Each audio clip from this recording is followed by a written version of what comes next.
Les funérailles d'Ali Khamenei touchent à leur fin. L'ancien guide suprême iranien inhumé à Mashhad, dans sa ville d'origine, après 6 jours de deuil national. Sur le passage de son cercueil, vous le voyez, des milliers de personnes rassemblées à chaque fois dans les cortèges, des slogans anti-Donald Trump et même des appels au meurtre du président américain.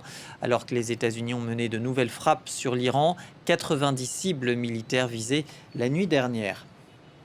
Et on va en parler avec vous, Clément Terme. Bonjour, vous êtes chercheur associé à l'Institut international d'études iraniennes. Vous signez Iran-Israël, la guerre idéologique de 1979 à nos jours. C'est aux éditions Talendier. Merci d'être avec nous sur France 24. Alors, ces frappes américaines qui interviennent en pleine funéraille de l'ancien guide suprême, alors qu'il est même aujourd'hui inhumé, il y a forcément un lien. Alors, pas directement. Il y a plutôt un lien avec les frappes iraniennes sur des bateaux qui transitaient dans le détroit d'Ormuz par les eaux territoriales omanaises. Parce qu'il s'agissait pour l'Iran, il y a plusieurs jours, déjà 2 ou 3 jours, d'empêcher l'émergence de nouvelles voies de navigation qu'ils ne contrôleraient pas. Et donc, c'est surtout le débat sur l'interprétation de l'article 5 de l'accord qui a été signé entre l'Iran et les États-Unis il y a 3 semaines, qui a déclenché ce nouvel épisode de tension militaire. Et donc, les Américains ont rétorqué parce que pour eux, un des acquis, ou le principal acquis de l'accord, est justement le rétablissement de la circulation libre et sans péage dans le détroit d'Ormuz. Donc, c'est vraiment un conflit d'interprétation de cet article 5. Et ensuite, vous avez raison de le mentionner, il y a le contexte de ces appels à la vengeance. Et parce que pour le régime iranien, il y a une forme de rééquilibrage. Il était très difficile, du point de vue des autorités de la République islamique, de signer avec celui qu'ils accusent d'avoir assassiné le guide Ali Khamenei. Et donc, pour les forces loyales au régime, il fallait ce moment où les partisans, donc les participants, ceux qui sont déjà à l'intérieur du régime, se réunissent pour préparer la riposte face aux États-Unis. Alors, dans ces funérailles, alors que vous parlez, on découvre ces slogans anti-Trump. Ces funérailles, c'est aussi un message aux États-Unis adressé directement, alors je ne parle pas de ces slogans, mais de l'organisation de ces funérailles de manière générale. Une manière de dire, vous voyez, le régime tient malgré tout. Oui, mais c'est surtout un message interne aux troupes du régime pour leur dire nous allons venger le guide. Alors après, effectivement, il y a un débat à l'intérieur du régime iranien.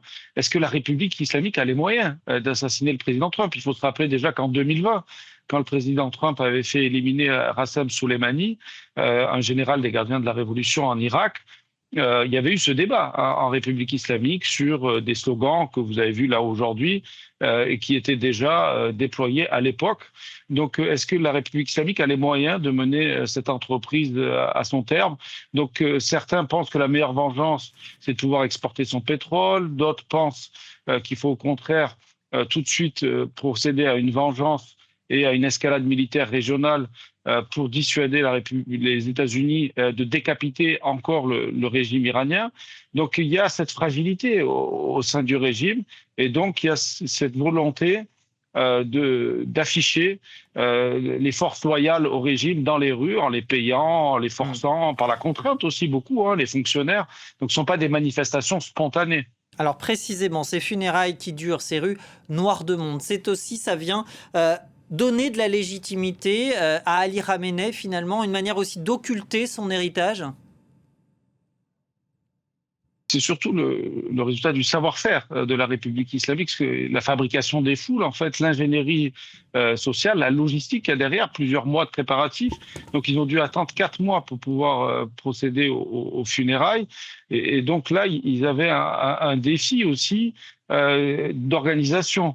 Donc ça, ils ont montré qu'ils sont dans la capacité de faire venir des bus, d'organiser des hébergements. Ils ont aussi un savoir-faire qui est lié au tourisme religieux, notamment à Rome, dans la ville où il a été aussi, le cercueil a circulé il y a 2 jours, aujourd'hui à Mashhad. Donc ce sont des villes qui traditionnellement aussi accueillent des pèlerins. Donc il y a beaucoup de soutien du guide défunt qui viennent d'Asie centrale, du Pakistan, d'Inde. Donc il y a beaucoup de soutien étranger. Donc c'est aussi pour montrer cette dimension transnationale dans la personnalité d'Ali Khamenei. C'est pour ça aussi qu'il a été en Irak. Et là aussi, c'est un défi pour les pays voisins d'avoir ces forces loyales à un régime voisin qui peut aussi procéder à des frappes parfois sur les pays voisins, notamment sur l'Irak, puisque la République islamique frappe souvent la province kurde d'Irak. Donc il y a aussi cette contradiction dans la politique de l'État iranien avec cette personnalité du guide qui est à la fois le chef de l'État et une personnalité transnationale. Alors sur cette question du régime précisément, est-ce qu'avec le fils d'Ali Khamenei, il y aura changement de régime? Mojtaba Khamenei qu'on n'a pas vu lors de ses funérailles et qu'on n'a pas vu d'ailleurs depuis sa nomination puisqu'il ne s'exprime que par voie de communiqué. On ne connaît pas bien non plus son état de santé réel. Il n'aura clairement pas la même autorité personnelle, la même autorité politique que son père. Oui, exactement. Son père a mis 37 ans à construire cette autorité. Quand il est choisi guide lui-même à la fin des années 80, à la disparition du fondateur de la République islamique, l'ayatollah Khomeini, était également très faible, un clerc de rang moyen, sans envergure. Il disait d'ailleurs, lors de son intronisation, qu'il ne méritait pas ce poste, etc. Donc, on est dans une situation similaire. Seulement là, il y a la capacité aussi, surtout des États-Unis, de décapiter à nouveau la plus haute autorité de l'État iranien. Donc, c'est nouveau. C'est-à-dire que les dirigeants de la République islamique vivent sous cette menace permanente. Et donc, c'est cette menace qui est utilisée pour justifier son absence pour des raisons de sécurité. Donc ça, c'est la version officielle. Et ensuite, il y a des hypothèses, celle du fait qu'il n'est pas présentable, qu'il est défiguré. Mais là, pourquoi il n'y a pas d'audio? Ensuite, il y a une hypothèse qui dit qu'il est déjà mort, donc il serait simplement un prête-nom, que les partisans du régime auraient gardé la marque Khamenei, si vous voulez, pour assurer la loyauté et la continuité du système. Donc, pour l'instant, cet entre-deux n'est pas favorable à la stabilité du système parce que même si il y a une solidarité entre les différentes factions, il y a quand même des tensions sur, d'un côté, préserver la légitimité idéologique, l'héritage révolutionnaire du guide défunt, et de l'autre, l'appât du gain, les ventes de pétrole, la possibilité d'un enrichissement rapide des autorités de la République islamique. Donc, les États-Unis essayent de jouer en fait sur ces deux tableaux en permettant par moments à l'Iran d'exporter son pétrole et à d'autres moments en mettant une pression plus forte pour obtenir finalement la capitulation de la République islamique et le fait que le détroit d'Ormuz soit véritablement réouvert. Donc c'est ça qui est devenu l'enjeu, si vous voulez, de la confrontation militaire en cours. Merci beaucoup Clément Terme, chercheur associé à l'Institut international d'études iraniennes.